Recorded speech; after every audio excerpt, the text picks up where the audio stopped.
ঘরে যদি মা থাকে তাহলে মায়ের পায়ের মধ্যে চুমা দিয়ে দোয়া নিবেন। ঘরে যদি বাবা থাকে কসম খুদার দিয়ে বলি, পায়ে হাত দিয়ে বলি, ধমক দিবেন না। বাবা ছোটকালে আপনার যেমন লাঠি ছিল, এখন বাবা বৃদ্ধ হয়ে গেছে, আপনি বাবার লাঠি হয়ে যাবেন। ছোট্টকালে বাবা আপনার লাঠি, কাঁধে করে পিঠে করে কোলে করে বাবা আপনাকে বড় করেছে, আজ আপনি বড় বাবার লাঠি হয়ে যাবেন।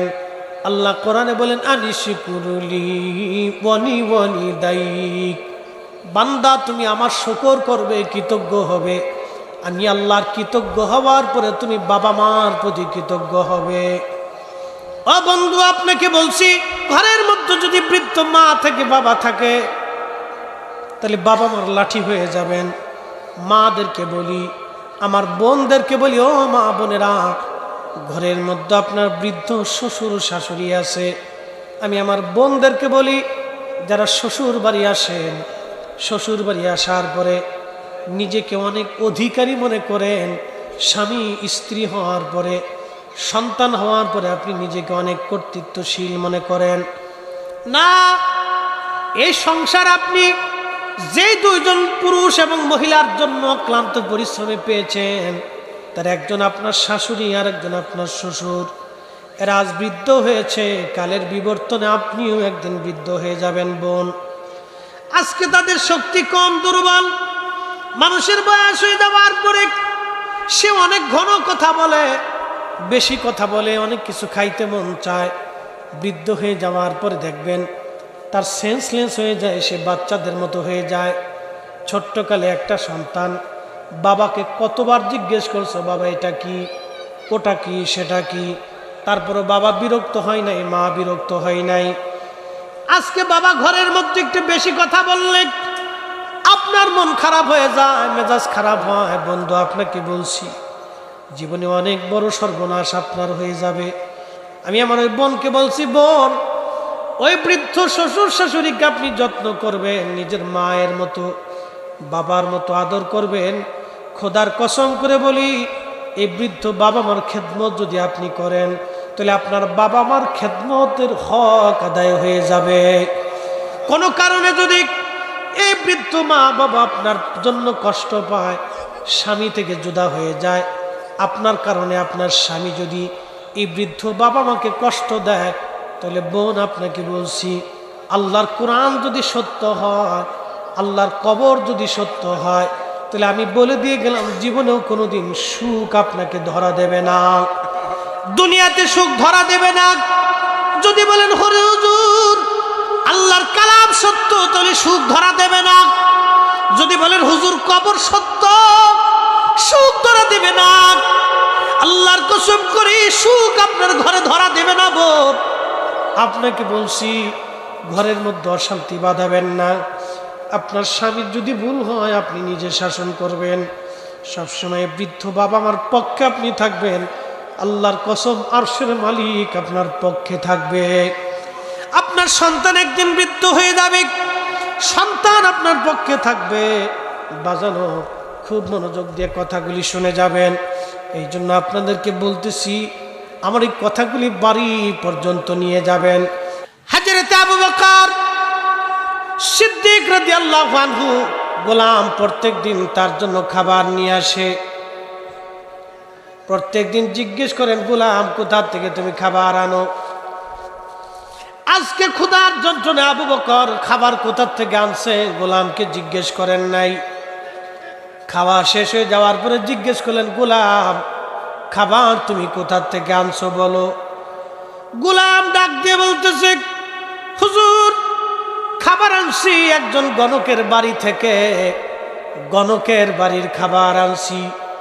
আল্লাহ রসুল বলেছেন, উম্মত তোমরা গণকের বাড়ির খাবার খাবা না। আমাদের দেশে যারা কুফরি কালাম করে, কবিরাজি করে, কোন মুসলমান যদি কুফরি কালাম করে, কবিরাজি করে, আল্লাহর কসম ওর বাড়ির খাবার খাবেন না। কেউ যদি হাত গণনা করে, আপনার ভাগ্য গণনা করে দেয়, ওর বাড়ির খাবার খাবেন না। আল্লাহ রসুল বলছেন, ও আমার উম্মতেরা তোমরা শোনো, উম্মতেরা ভালো করে শুনে রাখো। ওই কুকুরের বিষ্ঠা যেমন হারাম, কুকুরের বিষ্ঠা চিনছেন কিনা জানি না, কুকুর খাবার খাওয়ার পরে বমি করে যে খাবার ফেলে দেয় এটার নাম বিষ্ঠা। এই খাবারটা যেমন হারাম, নবীজি বলেন উম্মতরে গণকের বাড়ির খাবার ওইরকম আমার উম্মতের জন্য হারাম। গণকের কথা বিশ্বাস করা যাবে না। হাত দেখে ভাগ্য যারা গলে দেয়, ভাগ্য যারা গড়ে দেয়, এটা বিশ্বাস করা যাবে না বাজান, এটা কুফরি কালাম। খুব মনোযোগ দিয়েন। আবু বকর সিদ্দিক ডাক দিলেন, গোলাম করলি কি তুই আমার জীবনের সর্বনাশ করে দিছিস? গণকের বাড়ির খাবার আনছিস, আমার জন্য হারাম। সিদ্দিক আকবর দুইটা আঙ্গুল গলার মধ্যে ঢুকাই দিলেন। যখন গলার মধ্যে তিনি ঢুকাইলেন, ঢুকানোর পরে বমি হয় না, কিন্তু উনি বমি হচ্ছে না, কষ্ট হচ্ছিল। সাহাবে আসবেন বলেন, আমিরুল মুমিনিন এইভাবে করলে তো আপনি মারা যাবেন। আবু বকর সিদ্দিক ডাক দিয়ে বললেন, সাহাবীরা রে, রাসূলের কাছ থেকে শুনছি এই খাবার উম্মতের জন্য হারাম। এখন এই খাবার যদি আমি আবু বকরের পেটে হজম হয়, আমার রক্তের সাথে মিশে যাবে, আর রক্তের সাথে যদি মিশে যায় আমার জিন্দেগি বরবাদ হয়ে যাবে। এই খাবার হজম হওয়ার আগে দুইটা কাজ হবে, হয় আমি মরে যেতে হবে, আর না হয় খাবার বমি করে ফেলে দিতে হবে। আমি চেষ্টা করতেছি, হয় আমি মারা যাইতে হবে, না হয় বমি করে খাবার ফেলে দিব। গলার মধ্যে আঙ্গুল ঢুকাইয়া সিদ্দিক আকবর আবু বকর রাদিয়াল্লাহু আনহু সমস্ত খাবারগুলি বমি করে ফেলে দিলেন। একবার জোরে বলা যাবে কি মারহাবা? প্রিয় মুসলমান, খুবই মনোযোগ দিয়ে কথাগুলি শুনে যাবেন। এগুলি একটা অত্যন্ত চমৎকার ভালো দিক, এমন ভালো দিক, দরবার শরীফের প্রত্যেকটা খাবার রান্না করার আগে যারা রান্না করবে ওযু থাকা লাগবে। এখনো তরকারিশালায় যারা তরকারি খাবার রান্না করে, গোশ রান্না করে, ওইখানে আপনি ওযু ছাড়া থাকতে পারবেন না। ওযু ছুটে গেলে দ্রুত গতিতে আপনাকে ওযু করে আসতে হবে, আবার ওযু ছাড়া থাকার ওখানে বিধান নাই। এই জন্য অনেকে শুধু দুর্নাম দেখেছে, সুনাম দেখে নাই। আমি আমার ভাইদেরকে বলবো না, ভালো দিক দেখাটাও আমাদের জন্য জরুরি। এই জন্য হালাল খাবার, হালাল খাবারের কোনো বিকল্প নাই। ও মুসলমান, আজকে ওরা কারা যারা মানুষের হকগুলি নষ্ট করে, যারা নিজের জীবন জিন্দেগি বাড়াইতে চায়? আমার সমাজে বহু মানুষ এরকম হয়তো চিন্তা করে আমি অমরটা মেরে খাবো না। কত ভাই তার বোনের জমি বুঝাই দেয় না, কত ভাই ভাইয়ের সঙ্গে জমি জমা নিয়ে ঝগড়া হয়, প্রতিবেশীর সাথে ঝগড়া, গরিবের সম্পদ নিয়ে গেল আর কোনোদিন ফেরত দিল না, টাকা পয়সা মেরে দিল আর কোনোদিন দিল না। না বন্ধু, আপনাকে বলছি এই সম্পদ আপনাকে কিয়ামতের ময়দানে ফয়সালা নাজাত দেবে না। যেই সন্তানের জন্য আপনি জমি জমা করলেন, যেই সন্তানের জন্য আপনি হারাম করলেন, যেই সন্তানের জন্য আপনি অন্যের হক আপনি মেরে দিলেন, যেই সন্তানের জন্য আপনি, যেই বিবির সুখের জন্য আপনি আর একজনের রক্ত নষ্ট করলেন, খোদার কসম করে বলি এই সন্তান, এই আপনজন আপনার কবরে আপনার সঙ্গে যাবে না। প্রশ্ন রাখবেন, ফরিদি হুজুর কবরে কে যাবে? কবরে দুইটা জিনিস আপনার সঙ্গে যাবে, এক নম্বরে ঈমান, দুই নম্বরে আমল। এক নম্বরে ঈমান, দুই নম্বরে আমল। ঈমান আর আমল যদি পাকা হয় তাহলে রাহমাতুল লিল আলামিন আপনাকে দেখার জন্য আসবে। একবার জোরে বলা যাবে কি মারহাবা? মরুভূমির ভিতর দিয়া ছেলে আর বাবা দুইজন হজ করার জন্য যাচ্ছে। এমন সময় মরণ এসে গেল। কোরআন বলতেছে, কুল ইন্নাল মাউতাল্লাযী তাফিরুনা মিনহু ফাইন্নাহু মুলাকীকুম। হুজুর আপনি বলে দেন, আপনার বান্দাদেরকে জানায় দেন, আপনার উম্মতকে জানান, সৃষ্টির যেখানেই পালাক না কেন, যেখানেই লুকাক না কেন, মরণ তার সাথে মোলাকাত করবে। মরণ তার সাথে সাক্ষাৎ করবে, মরণ থেকে পালানোর কোনো রাস্তা নাই। একদিন মাটির ভিতরে হবে ঘর রে, মন আমার কেন বাঁধো দালান ঘর, মন আমার কেন বাঁধো দালান ঘর। আল্লাহর বান্দা মরুভূমির ভিতর দিয়ে যাওয়ার সময় ইন্তেকাল হলো, কিন্তু চেহারাটা তার বিবর্ণ হয়ে গেল। ছেলেটা পাশে বসে বসে কাঁদতেছে, কি করব আমি, আমার আব্বা জানের চেহারা বিবর্ণ হয়ে গেছে, চেহারায় মানুষের আকৃতি নাই। এখন আমি যদি মরুর ভিতর থেকে শহরে যাই গিয়া মানুষ ডেকে নিয়ে আসি, তাহলে এই চেহারা দেখলে মানুষ তার জানাজা পড়বে না, মানুষ বলবে নিকৃষ্ট শয়তান। আল্লাহর বান্দা বসে বসে কাঁদতেছে বাবার লাশের পাশে, কাঁদতে কাঁদতে গভীর রাত ঘুমিয়ে পড়ছে। স্বপ্ন দেখলো একজন নূরানি চেহারার মানুষ, সুন্দর চেহারার মানুষ, খুবই নূরানি চেহারা, খুবই সুন্দর একজন মানুষ আসছে। এসে তার বরকতি রহমতি হাত তার বাবার চেহারার মধ্যে বুলাই দিল। সঙ্গে সঙ্গে ওই লোকটার চেহারা আল্লাহ নূরানি বানাই দিল। ছেলেটা কদমের মধ্যে পড়ে গেছে, হুজুর কে গো আপনি, আজ আমার এই কঠিন বিপদের দিনে আপনি আজ আসলেন, আমার বাবার চেহারায় আপনি হাত বুলাইলেন, চেহারা নূরানি হয়ে গেল, আমি চিনলাম না আপনাকে। ডেকে বললেন, বাসা তুমি আমাকে চিনো নাই, আমি সেই নবী, উম্মতের কান্ডারি, উম্মতের দরুদি, রাহমাতুল লিল আলামিন। শ্রেষ্ঠ নবী দিলাম রে তরিয়ে নিতে রোজ হাসরে, শ্রেষ্ঠ নবী দিলাম রে তরিয়ে নিতে রোজ হাসরে, পথ না ভুলি তাই তো দিলে, পথ না ভুলি তাই তো দিলে, পাক কুরআনের বাণী খুদা তোমার মেহেরবানি। সুন্দর ফুল সুন্দর ফল, মিঠা নদীর পানি, খুদা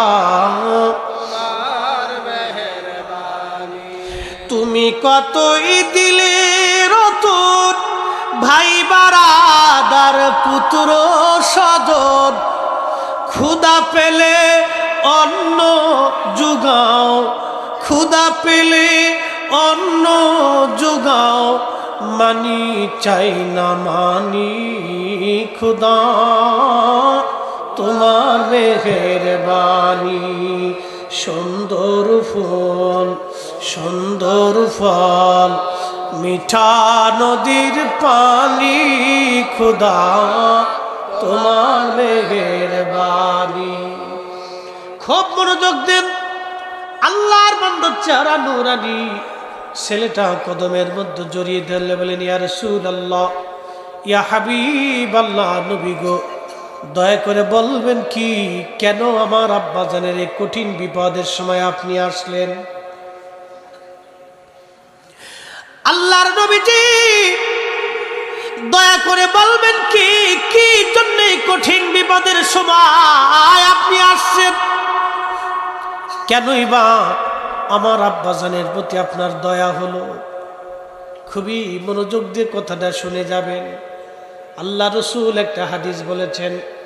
ইমাম ইবনে কাইয়্যিম জৌজি একটা কিতাব লিখেছেন, জানাউল আফহাম। এই কিতাবের মধ্যে একখানা হাদিসে কারিমা নকল করেছেন। নবীজি বলেন, উম্মত মান সাল্লা আলাইয়া ফি ইয়াউমিন আলফা মাররা, উম্মত রে প্রত্যেক দিন আমি নবীর উপরে যদি 1000 বার দুরূদ শরীফ পড়ো, 1000 বার দুরূদ পড়তে পারো, লাম ইয়ামুত তোমার মরণ হবে না হাত্তা ইয়ারা মাকআদাহু মিনাল জান্নাহ, দুনিয়ার জগৎ থেকে তুমি খোদার জান্নাত না দেখা পর্যন্ত তোমার মরণ হবে না। চিৎকার মেরে বলা যাবে কি সুবহানাল্লাহ। আল্লাহর বান্দা ডেকে বলে, হুজুর কি কারণে আপনি আমার আব্বা জানেন এই কঠিন বিপদে আসলেন? কারণ কি? আমার আব্বা জানেন এমন কোন ভালো কাজ জীবনে আছে? রহমতের নবী ডাক দিয়ে বললেন, ছেলে, তোমার আব্বা জানের জীবনের একটা ভালো কাজ ছিল। প্রত্যেক দিন তোমার আব্বা জানে এশার নামাজের পরে দুরূদ শরীফ না পড়ে ঘুমাইতো না। চিৎকার মেরে বলবেন কি সুবহানাল্লাহ। দুরূদ না পড়ে ঘুমাইতো না। তরিকায় নকশবন্দিয়া মুজাদ্দিদিয়া এশার নামাজের পরে দুরূদ আছে কতবার? জোরে বলেন কতবার? এখন আপনি পড়লে আপনার লাভ, না পড়লে আপনার লস। তরিকার গতিতে চলবে। আপনার আগে মুরিদ ছিল, আপনি এখন মুরিদ, আপনার পরে আরো মুরিদ হবে, তারপরে আরো মুরিদ হবে। মুজাদ্দিদ আল ফিসানি খাজা বাহাউদ্দিন নকশবন্দি বুখারী থেকে আজ পর্যন্ত তরিকা চলমান। পৃথিবীতে কিয়ামত পর্যন্ত এই তরিকা চলতে থাকবে। কি কথা বলেন ঠিক কিনা? পড়লে আমার লাভ, পড়লে আমার লাভ, না পড়লে আমার লস। তরিকার লাভ আর লস নাই। তরিকার গতিতে চলবে। আল্লাহর ওলি শিখাই দিয়ে গেলেন, বাবা এশার নামাজের পরে 500 বার পরে ঘুমাইবা। কেন ঘুমাইবেন তার বাস্তবতা থেকে বলি। আল্লাহর নবী ডেকে বললেন, বাসারে, তোমার আব্বা জান প্রত্যেক দিন এশার নামাজ পড়ে দুরূদ শরীফ না পড়ে ঘুমাইতো না। আজ তোমার বাবার ইন্তেকাল হয়েছে, ফেরেশতারা প্রত্যেক দিন আমি নবীর রওজা মুবারকে দুরূদ পাঠায় দেয়। কিন্তু আজকে ফেরেশতারা বলে, ইয়া রাসূলুল্লাহ, আপনার উম্মত মারা গেছে। ও আল্লাহর বান্দা, যখন মৃত্যুবরণ করেছে আমি নবী শোনার পরে চিন্তা করলাম, একটা বার দেখে আসি আমার উম্মতের হালত। আমার উম্মত প্রত্যেক দিন দুরূদ পড়ে ঘুমাইতো, আজ ঘুমাই নাই। কারণ কি? হালতটা দেখার জন্য আসার পরে দেখি তার চেহারা বিবর্ণ হয়ে গেছে। আমি নবীর প্রতি দুরূদের কারণে আমার ইহসান হলো, দয়া লেগে গেল। সেই জন্যে আমি তোমার বাবার চেহারার দিকে হাত বোলাই দিলাম। আমি নবী তার প্রতি ইহসান করলাম, দয়া করলাম। একবার জোরে বলা যাবে কি সুবহানাল্লাহ। ওই কবরে ঈমান ও আমলের পরে যিনি আপন হবে তিনি নবী রাহমাতুল লিল আলামিন।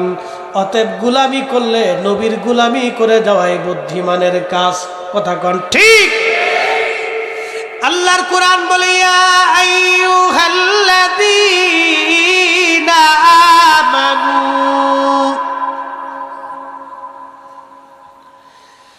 আমানু আতিউল্লাহা ওয়া আতিউর রাসূল। আল্লাহু আকবার। হে ঈমানদার, আমি আল্লাহর ইত্তেবা করার পরে তুমি যার ইত্তেবা করবা তিনি আমার নবী। আমি আল্লাহর ইত্তেবার পরে তুমি যার ইত্তেবা করবা তিনি আমার নবী। লিতুমিনু বিল্লাহি ওয়া রাসূলিহি, আমি আল্লাহর প্রতি ঈমান আনার পরে তুমি যার উপরে ঈমান আনবা তিনি আমার নবী। আমি আল্লাহর প্রতি ঈমান আনার পরে তুমি যার প্রতি ঈমান আনবা তিনি আমার নবী। ওয়ালিল্লাহিল ইজ্জাতু ওয়ালিরাসূলিহি, আমি আল্লাহকে ইজ্জত করার পরেই, আমি আল্লাহকে ইজ্জত করার পরেই তুমি যাকে ইজ্জত করবা তিনি আমার নবী। একসাথে বলবেন আল্লাহু আকবার। এজন্য আমরা রাকাবির ইয়া নবী সালামু আলাইকা বলার পরে আর বসে থাকতেন না, তারা দাঁড়াইতেন। এক কথা বলেন নাকি? বলেন। আল্লাহর পরে যাকে ইজ্জত করতে হবে তিনি নবী। ফায়সালা আমার না আল্লাহ? প্রিয় মুসলমান, সব বর্ণনা শেষ, লাস্টে আল্লাহ একটা বর্ণনা করছে। 40 আয়াতে আল্লাহ মানার পরে রসুল মানতে হবে, কিন্তু আল্লাহ এক আয়াত দিয়ে সব আয়াতের সমাধান দিয়ে দিছে। মাইয়ুতির রাসূল ফাকাদ আতা আল্লাহ।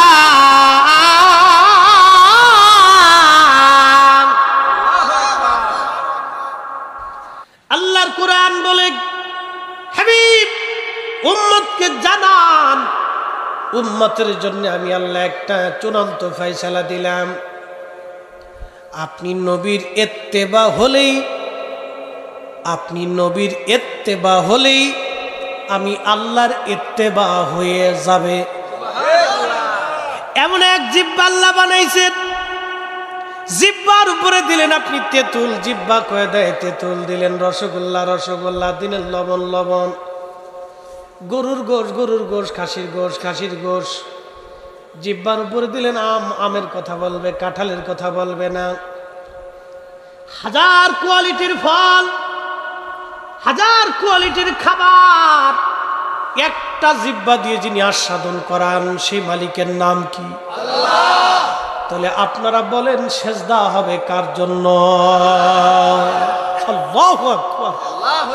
মানুষ যদি বুঝতো, মানুষ যদি বুঝতো যে মালিক আমাকে একটা জিহ্বা দিয়ে হাজার কোয়ালিটির কত খাবার আস্বাদন করিয়েছে, মালিক তো আমার কাছে ঠেকানা। আল্লাহুস সামাদ, আল্লাহ কোন ব্যক্তির কাছে ঠেকানা, আল্লাহ সৃষ্টির কাছে ঠেকানা। কিন্তু আদর করে ভালোবেসে আল্লাহ এই গাভীর দুধ খাওয়াইলো, ছাগলের দুধ খাওয়াইলো, উটের দুধ খাওয়াইলো, এই গোশত খাওয়াইলো, এর স্বাদ দিল, এর লজ্জত দিল, কত কোয়ালিটির হরেক রকমের খাদ্য খাবার একটা জিহ্বা দিয়ে আস্বাদন করাইলো। সেই মালিক শুধু একটা কাজ চাইছে, ওয়াশকুরুলি ওয়ালা তাকফুরুন। ও বান্দা, আমার শুকর করিও, না শুকরিয়া করিও না, কৃতজ্ঞতা প্রকাশ করিও, অকৃতজ্ঞ হইও না। হে বান্দা, তুমি আমি আল্লাহ তোমাকে যা দিয়েছি তুমি শুধু কৃতজ্ঞতা প্রকাশ করো, অকৃতজ্ঞ হইও না। হাইয়া আলা সালাহ বলে মুয়াজ্জিন ডাক দিছে, নামাজের দিকে আসেন। মুয়াজ্জিনের জবান দিয়ে মুয়াজ্জিন উচ্চারণ করেছে, কিন্তু হাইয়া আলা সালাহ তো মুয়াজ্জিন ইচ্ছা করে বানাই নেই, ওটা আল্লাহ তার রসুলকে দিয়েছে। হুজুর উম্মতকে বলবেন এই শব্দমালা দিয়ে যেন মানুষকে আল্লাহর দিকে, নামাজের দিকে ডাকে। মুয়াজ্জিন 5 ওয়াক্ত আযানে বলতেছে হাইয়া আলা সালাহ, আপনি নামাজের দিকে আসেন। হাইয়া আলাল ফালাহ, আপনি কল্যাণের দিকে আসেন। আপনি তখনও ঝাঁপ বন্ধ করেন নাই, ব্যবসা চালু রাখছেন, ক্ষেত খামারে তখনও কাজে ব্যস্ত, দোকান বন্ধ হলো না, ব্যবসা বন্ধ হলো না, দোকানদারি বন্ধ হলো না, চা খাওয়া বন্ধ হলো না, গল্প গুজব বন্ধ হলো না, হাসি তামসা বন্ধ হলো না, খেলাধুলা বন্ধ হলো না। অথচ আল্লাহর ভাষায় দিয়ে আল্লাহ আপনাকে 5টা বার নামাজের জন্য ডেকেছে, আপনি হাজিরা দিলেন না, তার মানে বুঝে গেল আপনি কৃতজ্ঞ হতে পারেন নাই। কথা বলেন ঠিক কিনা? বিনিময়ে আল্লাহ আপনাকে এত কিছু দিলেন, বিনিময়ে আল্লাহ আপনাকে এত কিছু দিলেন, এত কিছু আল্লাহ আপনাকে বিনিময় দিয়েছেন, কোনো কিছু আল্লাহ চান নাই, বিনিময় শুধু সেজদা চাইলেন। কৃতজ্ঞ হতে বলেন আল্লাহ, কৃতজ্ঞ হতে বললেন। কারণ কি? কারণ একটাই, আল্লাহর জমিনে জিকির হবে আল্লাহর, আল্লাহর জমিনে জিকির হবে আল্লাহর। আল্লাহ পাক তার রসুলকে ডাক দিয়ে বলেন, হাবিব উম্মতকে জানান, উম্মতকে শিখান, আপনি নবীর ইত্তেবা হলি আমি আল্লাহর ইত্তেবা হয়ে যায়। একবার জোরে বলা যাবে কি মারহাবা? আল্লাহর পরে যাকে মানতে হবে তিনি নবী, আল্লাহর পরে যার জন্য জীবন দিতে হবে তিনি নবী, আল্লাহর পরে যাকে তাজিম করতে হবে তিনি নবী, আল্লাহর পরে যার দল করতে হবে তিনি নবী, আল্লাহর পরে যিনি সর্বোচ্চ ইজ্জতওয়ালা তিনি নবী। ওই নবীকে তাজিম করার জন্য দলিলের দরকার হয় না, কারণ আমার নবী নিজেই দলিলওয়ালা। দলিলওয়ালার জন্য দলিলের দরকার হয় না। এই জন্য হযরত ইমাম মালিক ইবনে আনাস রাহিমাহুল্লাহ, যিনি মালিকি মাযহাবের ইমাম ছিলেন, পৃথিবীর 4 আলেমের এক আলেম, ইমাম মালিক সবসময় মদিনার মধ্যে তিনি থাকতেন। 80 বছরের জীবনে কোনোদিন তিনি মদিনার মধ্যে জুতা পরেন নাই। 80 বছরের জীবনে কোনোদিন মদিনার হাউদের মধ্যে পায়খানা পেশাব করেন নাই। 80 বছরের জীবনে মদিনার মধ্যে কোনোদিন তিনি থুতু ফেলেন নাই। লোকেরা জিজ্ঞেস করলো, ইমাম মালিক 80 বছর ধরে মদিনায় কাটাইলেন, জুতা পরলেন না, কারণ কি? 80 বছর ধরে মদিনার হাউদের মধ্যে কোনোদিন পায়খানা পেশাব করেন না, কারণ কি? 80 বছর ধরে আপনি থুতু ফেলেন না, কারণ কি? দলিল কি আপনার? ইমাম মালিক একটা দলিল দিতেন, নবীর উম্মতেরা, যেই মাটির নিচে রাহমাতুল লিল আলামিন ঘুমায় রইছে, যেই মাটির নিচে হাবিবুল্লাহ নবী ঘুমিয়ে আছেন, যেই মাটির নিচে সাহেবে মাকামে মাহমুদু আলা ঘুমিয়ে আছেন, যেই মাটির নিচে হাউজে কাউসারওয়ালা ঘুমিয়ে আছেন, আমি ইমাম মালিকের কলিজার মধ্যে কি করে সাহস এই মাটির মধ্যে জুতা পরব, এই মাটির মধ্যে থুতু ফেলবো, এই মাটির মধ্যে পায়খানা পেশাব আমি করব? একবার জোরে বলা যাবে আল্লাহু আকবার। দলিল উনি দেন নাই, দলিল উনার একটাই, যে মাটির নিচে নবী ঘুমায়, সেই মাটির মধ্যে পায়খানা পেশাব আমি কেমনে করি? নবী তাজিম করার জন্য দলিলের প্রয়োজন হয় না, নবী নিজেই দলিল। আল্লাহ কোরআনে দলিল দিয়েছে, ওয়ালিল্লাহিল ইজ্জাতু ওয়ালি রাসূলিহি, ও নবী, ইজ্জত আমি আল্লাহর জন্যে, ইজ্জত আপনি নবীর জন্যে। আল্লাহ নামের ইজ্জত, আল্লাহ নামের সম্মান। ভাইজান, কোরআন কার কালাম? আল্লাহর কালাম। এখন আপনার সামনে যদি কেউ কোরআন শরীফ ছিঁড়ে ফেলে, পোড়াই ফেলে, আপনি মানবেন? আসতে হয়ে গেল না? একসাথে বলেন, মানবেন? জীবন গেলেও না। কথা কোন ঠিক কিনা? এটা আল্লাহর কালাম, এটা আমার মালিকের সাথে, ইজ্জতের সাথে জড়ানো, আমার মালিকের ইজ্জতের সাথে এটা জড়ানো। ইজ্জত তো আল্লাহর, ঘরের মালিক আল্লাহ, এই কোরআনের মালিক আল্লাহ, এই কালাম আল্লাহর।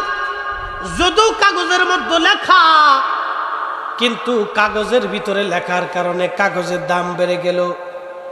বাংলাদেশে হাজার হাজার বই আছে, সাহিত্য আছে, প্রবন্ধ আছে, গ্রন্থ আছে, কত কোয়ালিটির বই আছে, বাজান গল্পের বই আছে, কবিতার বই আছে, খবরের শিরোনাম কাগজপত্র আছে, পেপার পত্রিকা আছে। কিন্তু আপনারা বলেন, কোরআন শরীফ যদি এক জায়গায় ছিঁড়ে পড়ে থাকে, এই কোরআনে কি পাড়া দিয়ে চলে যাবেন না উঠাই নিয়ে আসবেন? অবশ্যই উঠাই নিয়ে আসবেন, কারণ আপনার অন্তরে চিন্তাটা আল্লাহর কালাম। ধুলাবালির মধ্যে পড়ে রয়েছেন না, এটা ধুলাবালির মধ্যে পড়ে থাকতে পারে না, আপনার উঠাই নিয়ে আসবেন। এতক্ষণ ধুলাবালির মধ্যে গড়াগড়ি করছে, কিন্তু উঠাই নেই।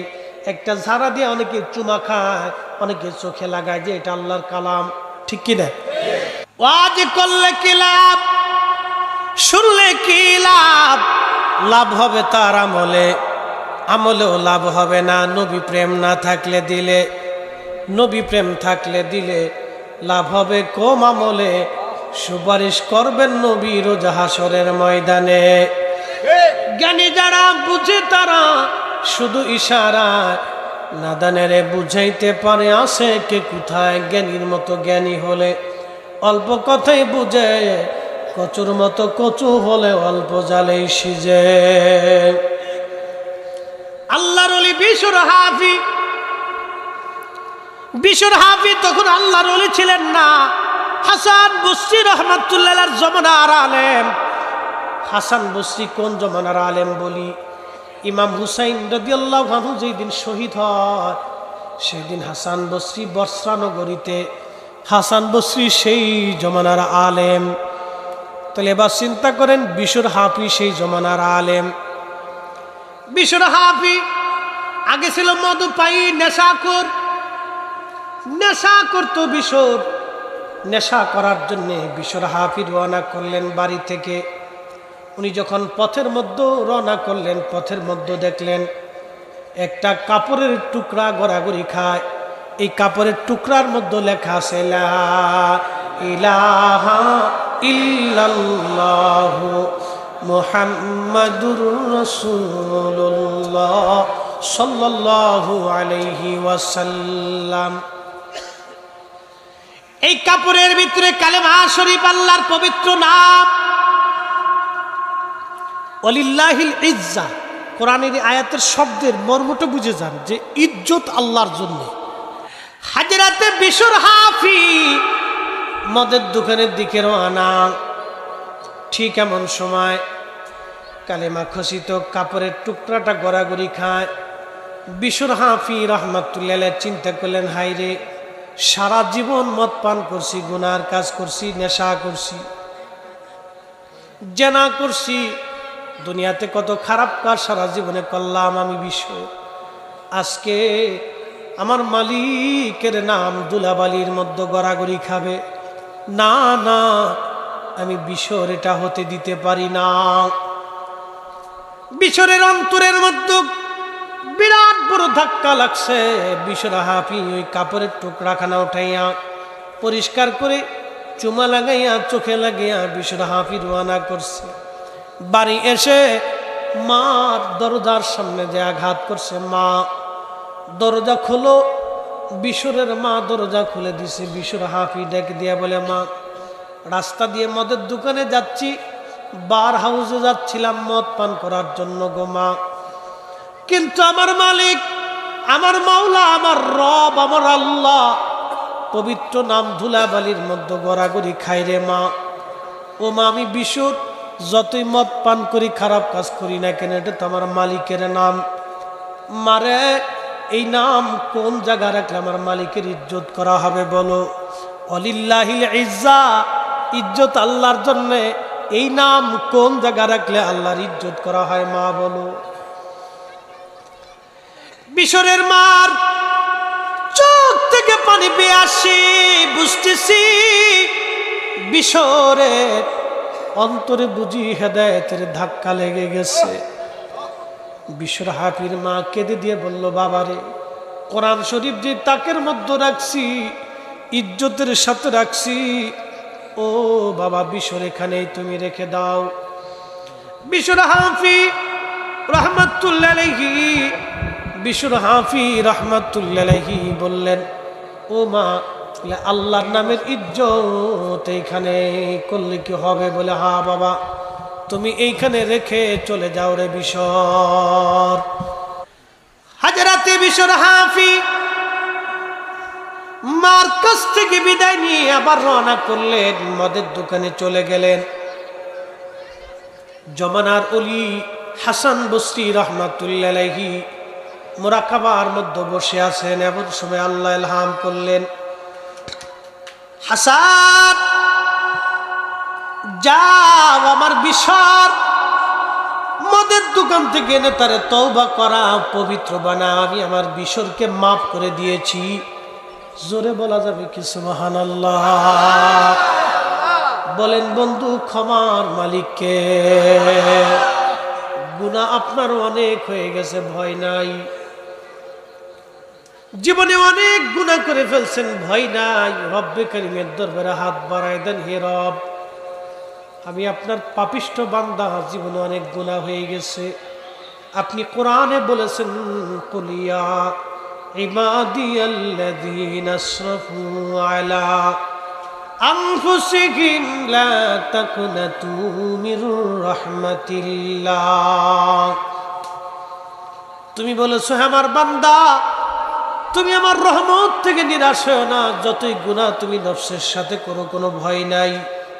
মালিক, তুমি কোরআনে তোমার জবানে বলে দিয়েছো, তোমার রহমত থেকে নিরাশ হতে নিষেধ করে দিয়েছো। আল্লাহ, আমি তোমার দাস, আমি তোমার বান্দা, জীবনে অনেক ভুল হয়ে গেছে, আল্লাহ আপনি মাফ করে দেন। আল্লাহ রাসূল বলেন, বান্দা যখন চোখের পানি ছেড়ে দিয়ে ক্ষমা চায়, বান্দার জীবনের সব গুনাহগুলি আল্লাহ মিটাই দিয়ে, মাফ করে দিয়ে বান্দাকে রহমতের কোলে টান দিয়ে আল্লাহ ক্ষমা করে দেয়। এই জন্য দোয়া লাগবে। আজকে আমার সমাজে একদল বেদাতির জন্ম হয়েছে, বেদাতি। ওই বেদাতির দল, তারা দোয়া মানে না।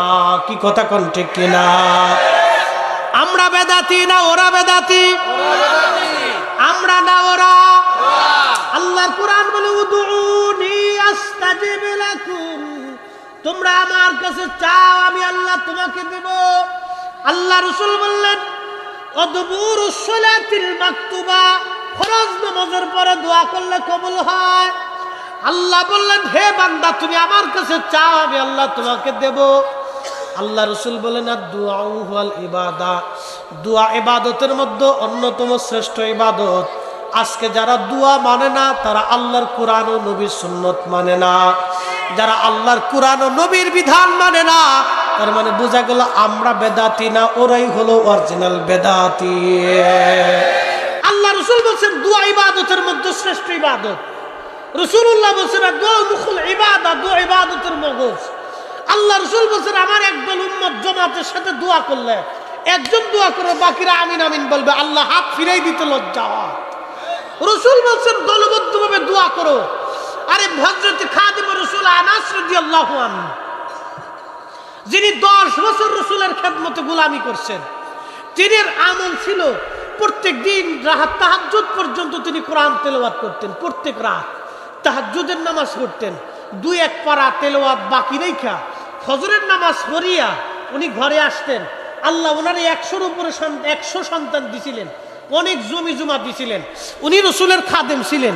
একদিন রসুল্লাহর দরবারে এসে বলেন ইয়া রাসূলুল্লাহ, মা শিখাই দিছে, খুব গরিব ছিল, মা শিখাইছে, আনাস রে তুই কি নবীর কাছে যে দোয়া চাইতে পারস না? কতজন কত কিছু চাই লয়ে গেল গা। বলবো মা কি চাবো? বলে যা কবি জি ইয়া রাসূলুল্লাহ, আপনার আনাসের জন্য, আপনার খাদেমের জন্য দোয়া করে দেন, আপনার খাদেম রে যাতে আল্লাহ সন্তানে এবং ধনে আল্লাহ বরকত দিয়ে দেয়। খুব মনোযোগ দিয়ে হযরতে খাদিম রাসূল হযরত আনাস রাদিয়াল্লাহু আনহু ফজরের নামাজের পরে বাড়ি আসতেন, সব সন্তানদেরকে কাছে ডাকতেন।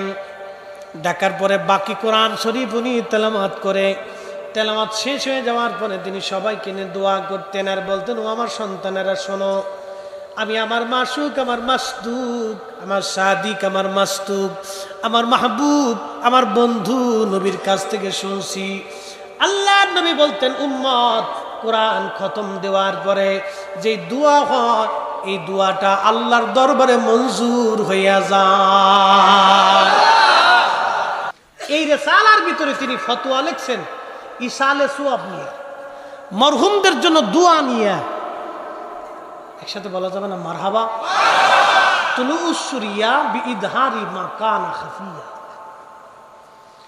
এই রিসালার মধ্যে বিশুদ্ধ সনদ একখানা হাদিসে কারিমা তিনি লিখেছেন ইমাম আহমদ ইবনে হাম্বল, যিনি হাম্বলি মাযহাবের ইমাম ছিলেন, 6 লক্ষ হাদিসের হাফেজ ছিলেন তিনি। কি মনে করছেন হাম্বলি মাযহাবের ইমাম কয় লক্ষ হাদিস? 6 লক্ষ হাদিস কিন্তু জানাতানা ব্যাপার না রে বন্ধু। আমরা যেখানে 2টা হাদিস মুখস্থ রাখতে আমাদের জান বেড়ে যায়, 40 হাদিস মুখস্থ করতে গেলে জান বের হয়ে যায়। তারা সনদ মতন দিয়ে রাবি টাবি দিয়ে সবকিছু দিয়ে 6 লক্ষ হাদিসের হাফেজ। ওনার কিতাবুজ জুহুদ আমার ঘরে আছে। এই কিতাবুজ জুহুদের মধ্যে বিশুদ্ধ সনদ একখানা হাদিসে কারিমা লেখছেন ইমাম সুয়ুতি আল হাবির মধ্যে লেখেন, পৃথিবী বিখ্যাত একজন কিবারুত তাবিন, তার নাম হযরত ইমাম তাউস, যিনি 70 জন সাহাবী থেকে হাদিস শিখেছেন। 70 জন সাহাবী ছিল তার হাদিসের শিক্ষক। 70 জন সাহাবী থেকে ইমাম তাউস হাদিস শিখেছেন। যখন তিনি নবী ইন্তেকাল করলেন তখন ইমাম তাউস কেবল শিশু মাত্র। নবীর ইন্তেকালের সময় তখন তিনি শিশু ছিলেন, রসুলকে দেখছেন কিন্তু মনে নাই, ছোট ছিলেন।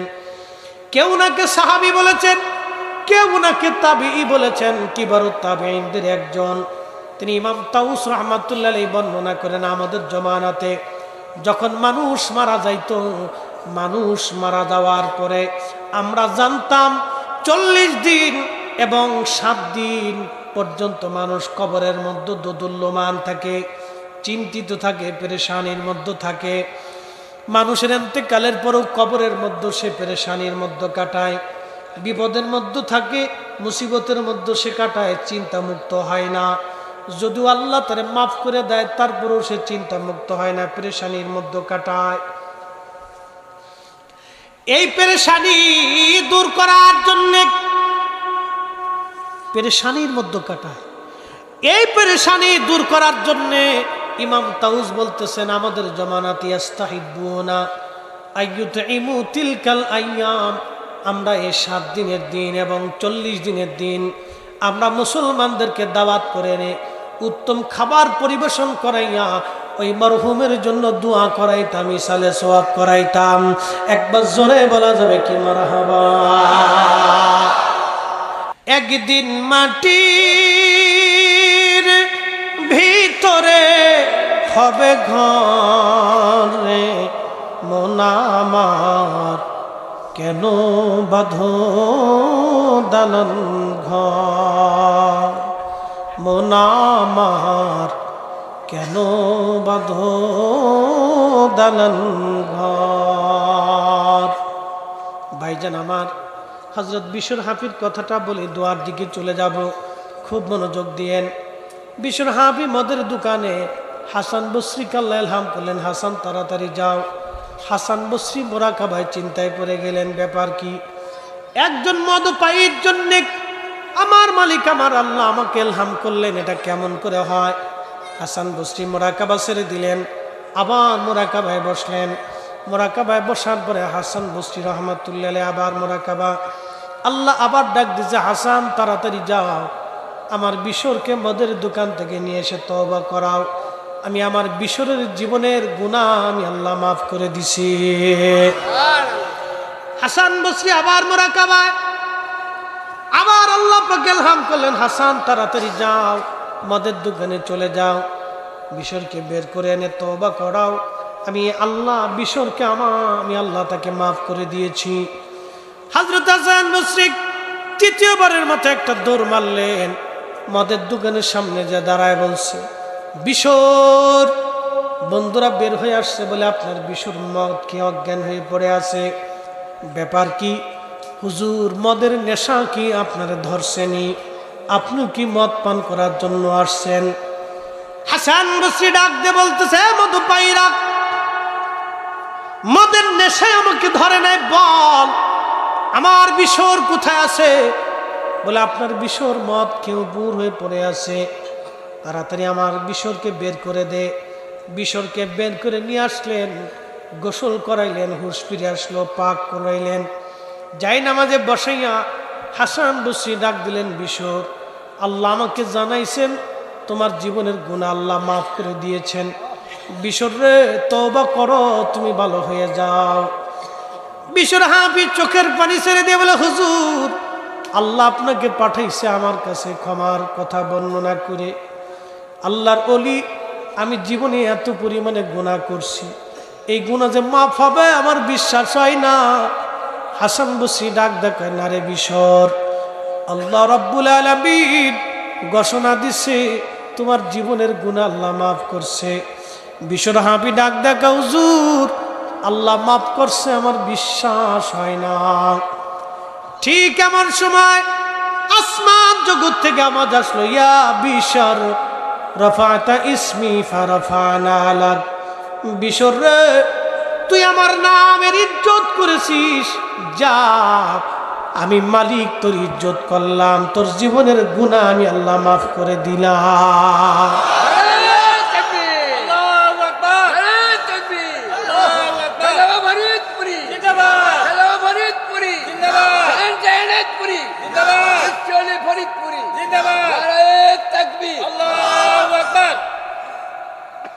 বিশর হাফেজ জীবনের গুনাহ মাফ হলো, আল্লাহর ওলি হয়ে গেলেন বিশর হাফি। হাসান বসরির জমানাতে উনি অনেক বড় আল্লাহর ওলি ছিলেন। বিশর আল্লাহ নামের ইজ্জত করার জন্য, আল্লাহ নামের তাজিম করার জন্য, এই জন্য আপনাদেরকে বলি, তরিকতের প্রথম সবকের নাম আদাব।